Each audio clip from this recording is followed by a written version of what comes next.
मिलितं येन तस्मै श्रीगुरुवे नमः। नमो विष्णुपादाय कृष्णप्रेष्ठाय भूतले श्रीमते भक्तिवेदान्तस्वामिन् इति नामिने। नमस्ते सरस्वते देवे गौरवाणी प्रचारिणे निर्विशेष शून्यवादी पाश्चात्यदेशितारिणे। जय श्री कृष्ण चैतन्य प्रभु नित्यानंद श्री अद्वैत गदाधर शिवासदि गौर भक्तवृंद। हरे कृष्ण कृष्ण कृष्ण हरे हरे, राम राम हरे हरे।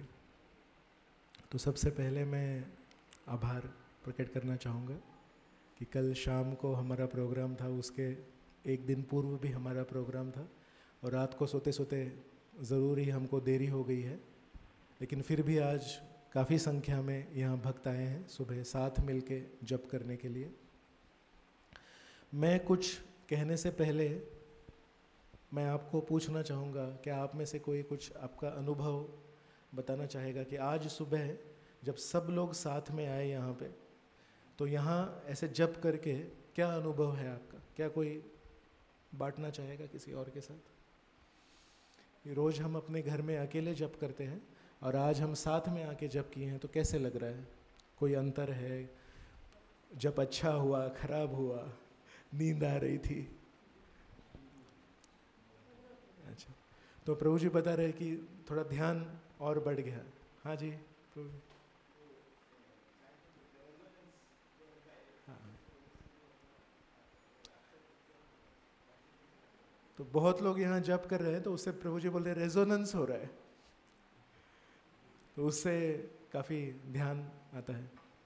घर में हम जब अकेले करते हैं तो केवल हमारी आवाज़ है और हमारे श्रवण है। यहाँ पे कैसे है?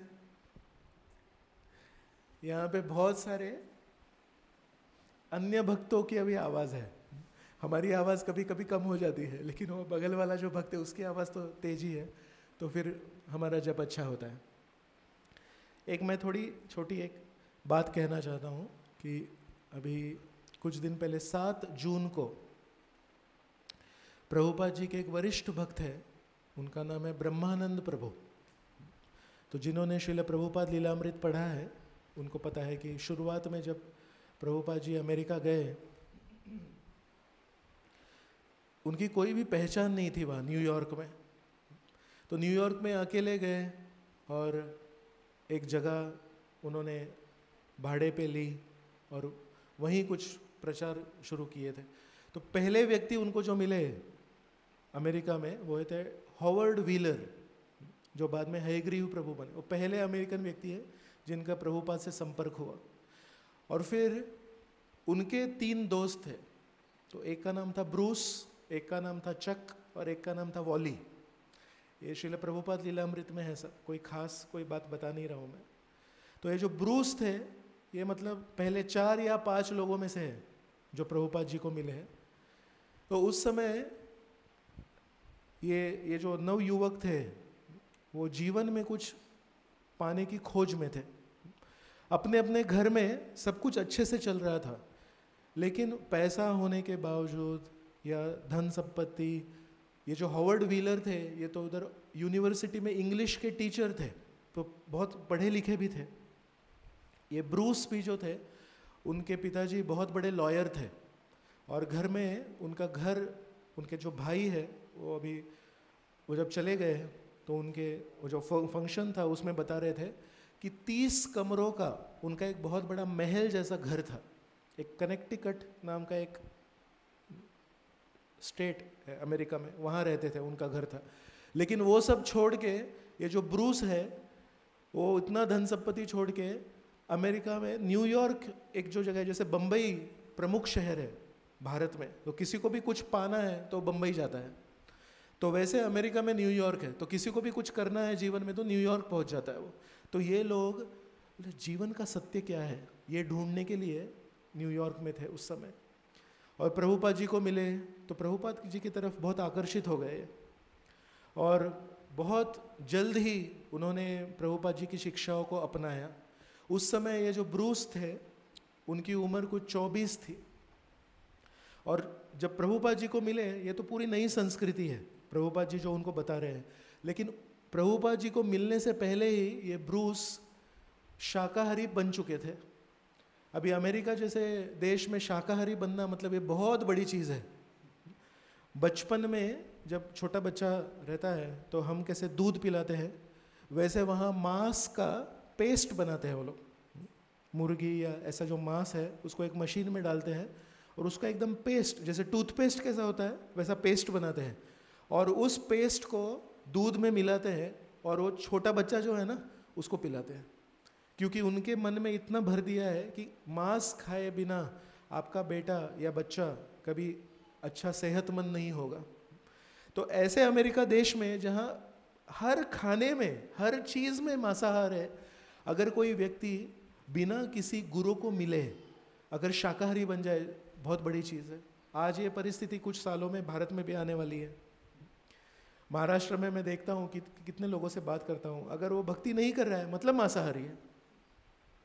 केवल भक्त लोग ही हैं जो मैं देखता हूँ शाकाहारी है, वरना भारत में भी आज मांसाहार इतना बढ़ गया है। सोचिए उस समय अमेरिका में ये नव युवक है, 20-22 साल की उम्र में, उसने ऐसा, उसको लगा मांसाहार करना ये बहुत गलत बात है, हम हिंसा कर रहे हैं, और उन्होंने शाकाहार अपना लिया। और सत्य की खोज में थे तो उनको किसी ने बताया कि भारत देश जो है ये धर्म का देश है। तो अमेरिका से एक बोट में उन्होंने नौकरी कर ली, इंजीनियर थे उस समय, पढ़े लिखे थे, तो नौकरी कर ली। क्यों नौकरी कर ली? क्योंकि वो बोट भारत जा रही थी। तो बोले उसी बहाने चलो भारत जाएंगे, क्योंकि घर छोड़ दिया था तो पैसे नहीं थे। पिताजी के पास तो बहुत पैसे हैं, लेकिन एक थोड़ा घमंड था कि नहीं हम खुद देखेंगे, पिताजी से नहीं लेंगे। तो नौकरी करके उस बोट में बैठ के भारत आए, और प्रभुपाद जी को मिलने के 2 साल पहले ही उन्होंने भगवत गीता ले ली थी भारत से।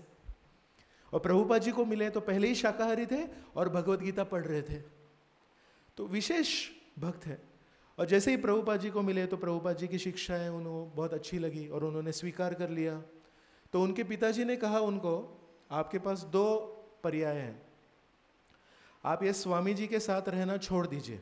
अगर स्वामी जी के साथ रहना छोड़ देंगे तो ये मेरी जितनी भी धन संपत्ति है ये सब आपकी है। कहते हैं उनके घर के अंदर ही स्विमिंग पूल और टेनिस कोर्ट था, इतना बड़ा घर था उनका। तो पिताजी ने कहा ये हिंदू धर्म गलत है, हमारा क्रिश्चियन धर्म सही है, और आप ये हिंदू धर्म के पीछे जा रहे हैं, तो ये आप छोड़ दीजिए। तो एक ऐसा समय था ये ब्रूस के जीवन में, सोच रहे थे अभी क्या करो, लेकिन उन्होंने पिताजी को बोला कि हमको प्रभुपाद जी जो दे रहे हैं ये परम सत्य है, हम इसको नहीं छोड़ेंगे। और एक क्षण में ये जो अमीर ब्रूस थे वो भिखारी हो गए। और प्रभुपाद जी को भी इतना अच्छा लगा इनका त्याग कि प्रभुपाद जी ने भी उनको खुद उस समय संन्यास दे दिया। तो उनका नाम हुआ ब्रह्मानंद स्वामी, और कई अलग अलग प्रांतों में उन्होंने प्रचार किया। तो अमेरिकन व्यक्ति है, शाकाहारी है, गीता पढ़ रहा था, और फिर प्रभुपाद जी को मिलने के बाद में और उनकी भक्ति बढ़ गई और बहुत अच्छे से उन्होंने अपना जीवन जिया। कई अलग अलग देशों में उन्होंने प्रचार किया। एक समय ऐसा आ गया जब भी प्रभुपाद जी ने उनको बोला, अगर कोई व्यक्ति अरब देशों में प्रचार करे, क्योंकि अरब देशों में जो धर्म है वो पूरा वैदिक धर्म के विपरीत है, उनके अनुसार हम जो कर रहे हैं सब गलत कर रहे हैं, मूर्ति पूजा वगैरह वो तो नहीं मानते उसको। तो प्रभुपाद जी ने कहा अगर कोई अरब देशों में प्रचार करे तो सही में बहुत बड़ा भक्त है, is a very courageous devotee, ऐसा प्रभुपाद। तो उन्होंने जैसे ही सुना तुरंत वो और उनके भाई थे, उन्होंने अपने भाई को भी भक्त बनाया। तो गर्ग मुनि दास उनका नाम था, उनको भी संन्यास दिया प्रभुपाद ने, उनका नाम गर्ग मुनि स्वामी था। तो ये दोनों भाई सब अपना धन संपत्ति छोड़ के संन्यास लेके पाकिस्तान में प्रचार करने के लिए गए। और जिस दिन पाकिस्तान में पहुंचे प्रचार करने के लिए, पूरे इन कपड़ों में थे, सफ़ेद शरीर, अमेरिकन शरीर और ये कपड़े, और भगवत गीता का प्रचार कर रहे हैं। कहाँ कर रहे हैं? पाकिस्तान में। तो जिस दिन पहुंचे उसी दिन के 2 दिन उपरांत 1971 में वो जो बांग्लादेश को अलग देश हो गया ना, बांग्लादेश उसके पहले पूर्व पाकिस्तान का, और अभी जो पाकिस्तान है वो पश्चिम पाकिस्तान है। तो वो जो युद्ध छिड़ गया था वो ये पहुंचने के 2 दिन बाद छिड़ गया। तो सोचिए युद्ध चल रहा है और उसमें हिंदू धर्म का प्रचार कर रहे हैं, तो कांटेक्ट छूट गया, मतलब फ़ोन करना वगैरह संभव नहीं था उस परिस्थिति में। और कुछ दिनों बाद बम्बई में प्रभुपाद थे, तो अखबार में एक न्यूज़ आई, एक खबर आई कि 2 सन्यासी पाकिस्तान में हिंदू धर्म का प्रचार करते हुए पकड़े गए और उनको मार दिया। अभी सोचिए एक गुरु की क्या हालत होगी ये पढ़ के। प्रभुपाद ने जैसे ही वो पढ़ा, एक भक्त ने लाके दिखाया प्रभुपाद जी को, बोले प्रभुपाद जी ये देखिए क्या है अखबार में। प्रभुपाद जी रोने लगे और प्रभुपाद जी फूट फूट के रोने लगे, बोलने लगे ये मेरी गलती है, मैंने उनको क्यों भेजा। ऐसे देश में जाने की क्या आवश्यकता थी जहाँ हिंदू धर्म के विपरीत है, हम कोई और देश में उनको भेज सकते थे। लेकिन कुछ दिनों बाद ये ब्रह्मानंद स्वामी और गर्ग मुनि स्वामी बम्बई पहुँचे और फिर उन्होंने कहा कि शायद वो कोई और 2 सन्यासी होंगे, हमारे साथ ऐसा कुछ नहीं हुआ, लेकिन कैसे तैसे वहाँ से निकल के आ गए। और जैसे वो ब्रह्मानंद स्वामी और गर्ग मुनि स्वामी आए, प्रभुपाद जी उठे अपनी कुर्सी से और दोनों को छोटे बच्चों जैसे आलिंगन कर लिया। जैसे हमारे कभी छोटे बच्चे आते हैं कहीं दूर से तो कैसे हम प्रेम से उनको आलिंगन करते हैं, वैसे प्रभुपाद जी ने इन 2 बड़े बड़े, ब्रह्मानंद स्वामी इतने बड़े थे। तो एक दूसरे भक्त एक बार आए थे मंदिर में, तो लेक्चर में बोल रहे थे जब ब्रह्मानंद स्वामी ऐसे कार में से उतरते थे तो कार ऐसे थोड़ी ऊपर चली जाती थी और जब कार में बैठते थे तो उस तरफ वो जो पहिया है वो ऐसा थोड़ा दब जाता, इतने भारी थे। लेकिन जब प्रभुपाद जी को मिले इस घटना में तो ऐसे उन्होंने उनको अपना लिया, बोले मैं आज के बाद आपको कहीं ऐसे जगह पे नहीं भेजूंगा।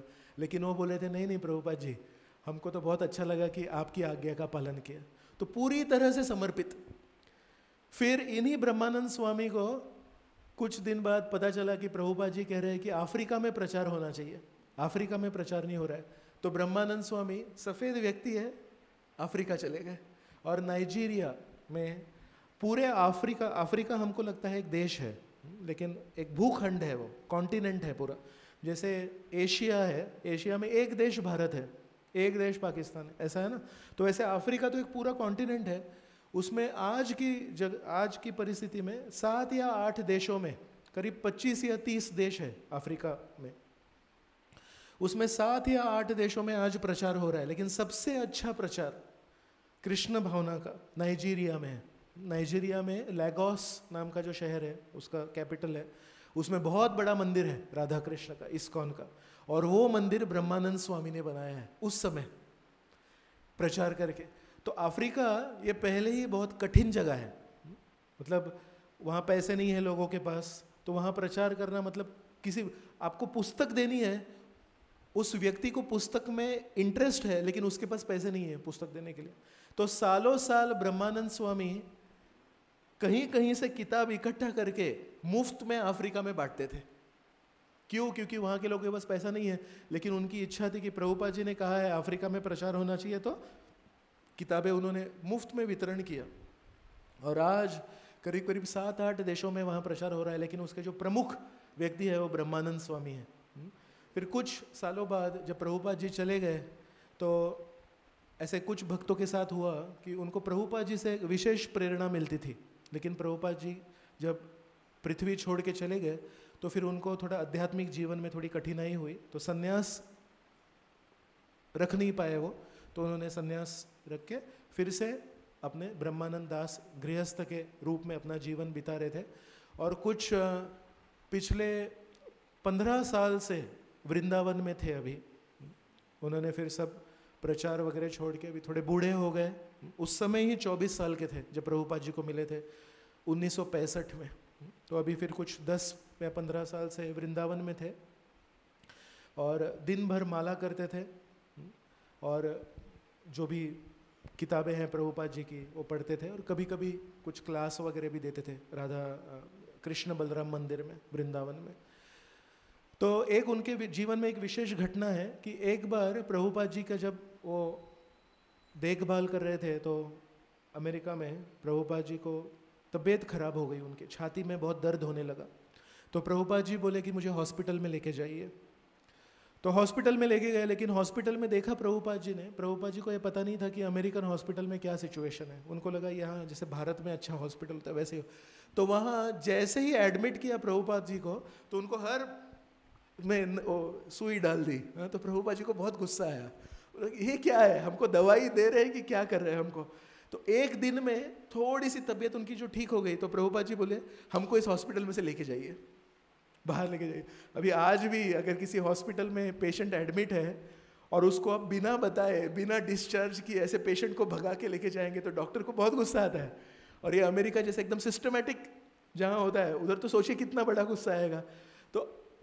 तो ब्रह्मानंद प्रभु बोलते हैं कि अमेरिका जैसे देश में अगर पेशेंट को एडमिट करते हैं तो जब भी तक हॉस्पिटल वाले या डॉक्टर उसको डिस्चार्ज नहीं देते तभी तक कुछ नहीं कर सकते। और ये पूरी अनसुनी बात है कि पेशेंट बोल रहा है मुझे बाहर लेके जाइए। तो ब्रह्मानंद प्रभु सोच रहे हैं ये कभी हुआ नहीं, कभी किया नहीं, कभी सुना नहीं, कैसे करूं मैं। लेकिन प्रभुपाद जी ने बोला हमको लेके जाइए। तो ब्रह्मानंद प्रभु इतने समर्पित थे कि उन्होंने सब कायदे कानून तोड़ के प्रभुपाद जी का जो स्ट्रेचर था, जो बेड है ना पहिए वाला, वो पहिए वाले बेड के साथ उनको हॉस्पिटल से भगा के लेके गए। और ऐसा नहीं कि कोई पीछे वाले दरवाजे से, जो फ्रंट डोर है उधर से ही लेके। तो सब नर्स, सब डॉक्टर, जैसे आपने कोई चीज आज तक कभी देखी ही नहीं है तो उसका विरोध करने का भी प्रयास, सवाल नहीं उठता है। ये क्या है, क्या इसको कैसे, हाउ टू फेस दिस, क्या बोले अभी इसको समझ में नहीं आया। तो सबके देखते देखते ब्रह्मानंद प्रभु ने, ऐसा बोलते हैं ब्रह्मानंद प्रभु, मैंने प्रभुपाद जी को किडनैप किया, हॉस्पिटल में से किडनैप किया और उनको घर लेके गए। तो उस समय प्रभुपाद जी ने उनको कहा आपने मुझे हॉस्पिटल से बचाया तो मैं भी आपको वरदान देता हूं कि मैं आपको हॉस्पिटल से बचाऊंगा। तो अभी ये जो हम बोल रहे थे आपको कि 10 साल से ये ब्रह्मानंद प्रभु वृंदावन में थे, तो पिछले 4 साल से बहुत ही बूढ़े हो गए और उनकी तबीयत बहुत ही खराब हो गई है। तो करीब 3 साल से गोपाल कृष्ण महाराज, परम पूज्य गोपाल कृष्ण महाराज, जो भारत में प्रचार करते हैं और दिल्ली में उनका काफ़ी प्रचार है, तो बहुत बड़े बड़े डॉक्टरों को भी जानते हैं महाराज जी। तो महाराज जी उनको कई 3 सालों से बोल रहे थे, अरे हम बहुत अच्छे डॉक्टरों से आपका इलाज कराएंगे, आप दिल्ली आ जाइए।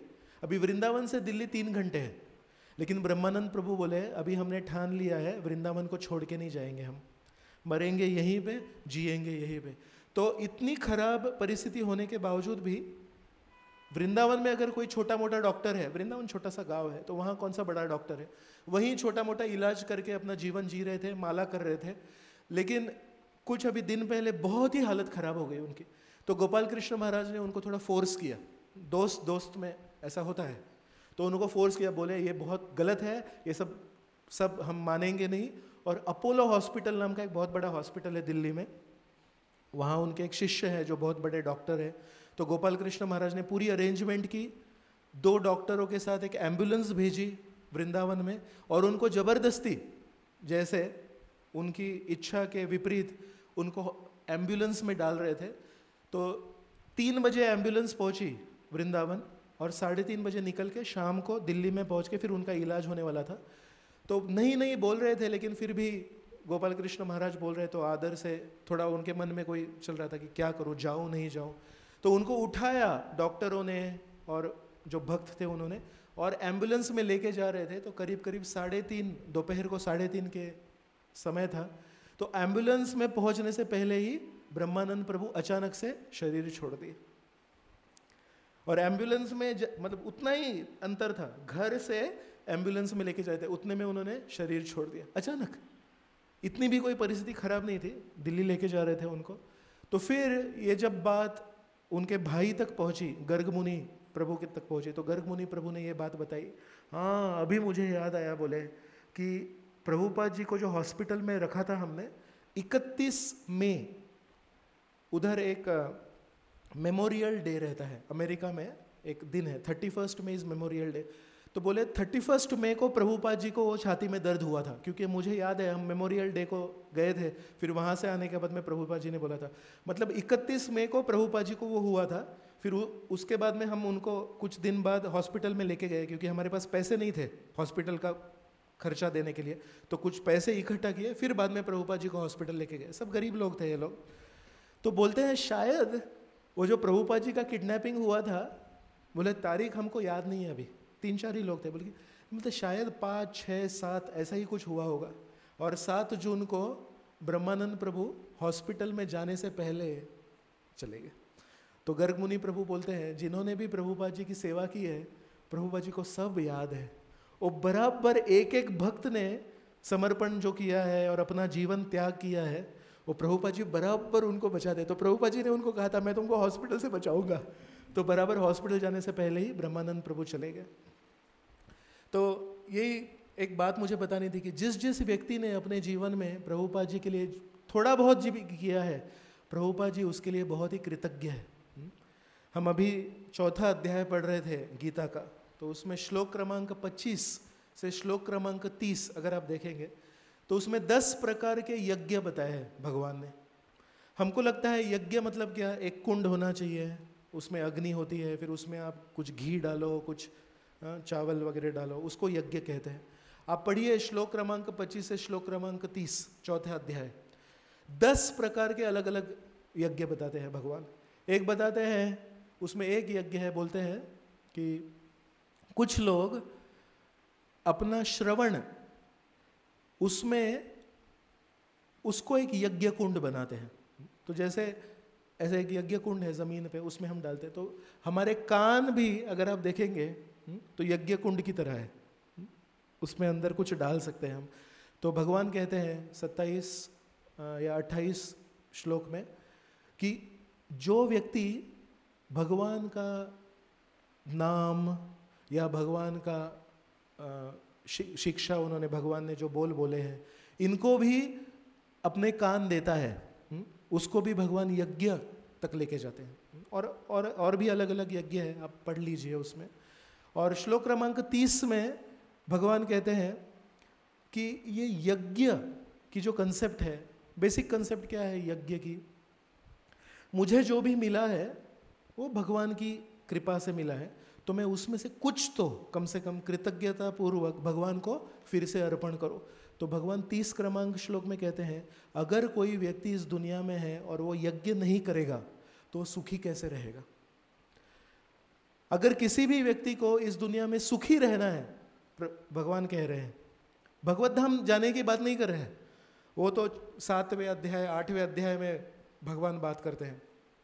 4थे अध्याय में भगवान बात कर रहे हैं अगर इस दुनिया में आपको सुखी रहना है, हर व्यक्ति सुख ढूंढ रहा है, तो भगवान कहते हैं यज्ञ के बिना आप सुखी कैसे रहेंगे। तो इसलिए भगवान बोलते हैं यज्ञ करना बहुत ज़रूरी है। तो अलग अलग प्रकार के यज्ञ बताए हैं, लेकिन कलयुग में श्री चैतन्य महाप्रभु श्री कृष्ण बता रहे हैं हमको कि कलयुग में बहुत सारे यज्ञ नामुमकिन है। हालांकि भगवान ने गीता में बताया है अलग अलग प्रकार के यज्ञ, लेकिन कहते हैं कि अलग अलग प्रकार के यज्ञ करना कठिन है। लेकिन ये जो नाम संकीर्तन यज्ञ है, संकीर्तन यज्ञ बोलते हैं, हमको लगता है हम साथ में बैठे, अग्नि कहाँ है, कोई पुजारी कहाँ है, कुछ बड़े बड़े मंत्र का जाप कहाँ हो रहा है। एक ही मंत्र है, हरे कृष्णा कृष्ण कृष्ण हरे हरे, हरे राम राम राम हरे। लेकिन इसको यज्ञ कहा गया है, क्यों? जैसे अग्नि के यज्ञ में आप घी डालते हैं, घी तो बहुत महंगा है, तो फिर चलो आप कोई महंगी चीज़ भगवान को अर्पण कर रहे, तो वो यज्ञ हुआ। लेकिन आज जब हम बैठे थे तो किसी ने कोई घी लाया क्या? नहीं लाया। आपने किसी चीज़ को अपने जेब में से निकाल के ऐसे कुछ डाला क्या? नहीं। लेकिन भगवान कह रहे हैं कि ये एक संकीर्तन यज्ञ है। तो इसमें कौन सी चीज़ का दान हो रहा है जिससे कि इस क्रिया को हम यज्ञ कह रहे हैं? क्योंकि भगवान को कुछ दिए बिना वो यज्ञ नहीं है, लेकिन भगवान कह रहे हैं ये यज्ञ है। तो हम लोग जब साथ में बैठ के जप कर रहे थे तो ये कौन सा यज्ञ है? क्या हमने दान किया कि भगवान बोल रहे हैं अरे आप लोगों ने संकीर्तन यज्ञ किया? सोचिए। ठीक है, प्रभु जी बोल रहे हैं भगवान के नाम का ध्यान किया, ये एक यज्ञ है। ठीक है, आप क्या बोल रहे हैं? हाँ, ये भी एक अच्छा है जवाब। और कौन, और कोई है? श्रवण किया। तो ये श्रवण और ध्यान जो है वो जो हम 10 प्रकार के यज्ञ बोले गीता में जो है उसमें है। और एक जो हम कल भी एक बात बता रहे थे कि समय कितना मूल्यवान है। समय से अधिक मूल्यवान कुछ नहीं है, क्योंकि हर चीज़, आपने कुछ घर बनाया, समझो भूकंप आया और घर गिर गया, घर वापस बना सकते हैं। किसी के साथ कोई आपका संबंध है, कुछ आपने कुछ कटु वचन बोल दिए तो संबंध टूट गया, संबंध वापस बना सकते हैं। हर महंगी चीज़ इस दुनिया में जो है उसको आप वापस पा सकते हैं मेहनत से, समय के प्रभाव। लेकिन समय कितना कीमती है। एक बार जो समय चला गया वो चला गया। कल 25 जून 2015 था। 25 जून 2015 वापस आएगा कभी? कभी नहीं आएगा। तो इसलिए जब हम साथ में बैठ के कुछ समय, जो हम आए थे 6, सवा 6, 6:30 बजे अलग अलग लोग आए, जितना भी समय आज आपने साथ में बैठ के जब किया वो समय वापस नहीं आएगा कभी। तो उस समय में आप बहुत कुछ और भी कर सकते थे, कुछ बिजनेस कर सकते थे, कुछ फ़ोन कॉल लगा के कुछ और पैसा कमा सकते थे। लेकिन आप लोगों ने ये जो एक समय है जो वापस कभी नहीं आएगा आपके जीवन में, लेकिन आपने तय किया ये समय में, सुबह का जो कीमती समय है वो भगवान के नाम के श्रवण और ध्यान में दूंगा। तो ये कितना बड़ा यज्ञ है। ये भगवान की दृष्टि से भगवान देखते हैं अरे आप लोग बहुत कुछ और भी कर सकते हैं, लेकिन आपने समय निकाल के यहाँ आए और साथ में बैठ के। दूसरा एक यज्ञ में और एक चीज़ आपने दी, क्या है मालूम है? मन तो दिया है, कंफर्ट समझते हैं? कंफर्ट, आराम। आपके घर में अच्छी कुर्सी है, हा? अच्छे से बैठ के थोड़ा ऐसा पैर सीधा करके हरे कृष्णा हरे कर सकते हैं ना, है कि नहीं? और यहाँ मंदिर में क्या है? चटाई है जो चुभती है। हाँ, तो मैं देखता हूँ लोगों को, चुभता है ना, चटाई चुभती है कि नहीं? और ज़मीन पे बैठना, हाँ, इस उम्र में आसान नहीं है, हम जानते हैं। घर में कैसा, थोड़ा सोफा पे बैठेंगे, कुर्सी पे बैठ के। आप में से कितने लोग हैं जो घर में जब जपा करते हैं तो ज़मीन पे ऐसे चटाई पे बैठ के जपा करते हैं? बताइए, है ना? तो थोड़ा हम सबको आराम की ज़रूरत है। और जब हम घर में जपा करते हैं तो आराम के साथ जप करते हैं। लेकिन अगर आप में से कोई व्यक्ति यहाँ आता है तो आराम का भी त्याग कर रहा है। यहाँ बैठने में, यहाँ अलग वातावरण है। कोई दूसरा व्यक्ति है हरे कृष्णा ऐसे कान में, तो कभी कभी चिढ़ आती है, बोले अरे भाई आप आपका जप कीजिए, हमको हमारा जप करने दीजिए। होता है ऐसा, है ना? या फिर बगल में कोई बैठा व्यक्ति है, सो रहा है, अरे उठो उठो, सुबह का समय है। तो संकीर्तन यज्ञ इसको इसलिए कहते हैं क्योंकि साथ में मिलके कोई भी चीज़ करना कलयुग में बहुत कठिन है। क्योंकि साथ में मिलके अगर कोई चीज़ करनी है ना तो अपने अहंकार का, अपने आराम का त्याग करना पड़ता है, जो बहुत कठिन है। हर व्यक्ति को अपना अहंकार है और हर व्यक्ति को आराम की ज़रूरत है और भूख है। लेकिन जब हम साथ में ऐसे सर्कल में बैठ के जपा किए तो ज़रूर आप लोगों का आराम कम हुआ आज, है कि नहीं?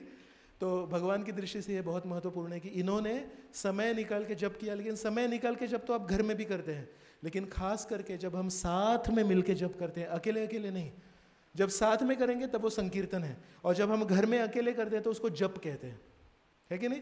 लेकिन हम अपना जप जब साथ में मिलके करते हैं तो जप भी संकीर्तन बन जाता है। संकीर्तन प्राय किसको कहते हैं? जैसे कल शाम को हमने प्रोग्राम के बाद में कीर्तन किया तो साथ में मिलके कीर्तन किया, उसको संकीर्तन कहते हैं। हम जब माला के ऊपर करते हैं उसको संकीर्तन नहीं कहते, उसको जप कहते हैं। वो पर्सनल मेरा जप है। लेकिन हम जब पर्सनल जप सबके साथ में मिलके करते हैं तो जप भी संकीर्तन हो जाता है। और उसमें क्या 2 आहुति है, एक समय की, ध्यान की, नाम जप श्रवण की, लेकिन खास करके आराम की। तो मैं बहुत बहुत आभारी हूँ कि आज आप सब लोगों ने ध्यान, श्रवण, समय, आराम की आहुति दे दी और इस संकीर्तन यज्ञ को आपने बहुत अच्छा बनाया। जैसे ब्रह्मानंद प्रभु के लिए प्रभुपाद जी ने अंत काल तक उनको ध्यान रखा, वैसे हम जो भी सेवा करेंगे आप इतना ध्यान रखिए, प्रभुपाद जी और भगवान हमेशा उनका ध्यान है कि कौन क्या सेवा कर रहा है। भले ही आज हमको वो महसूस नहीं हो, लेकिन एक समय पे ज़रूर महसूस होगा। धन्यवाद। हरे कृष्ण। श्रील प्रभुपाद की जय। अनंत कोटि वैष्णव वृंद की जय।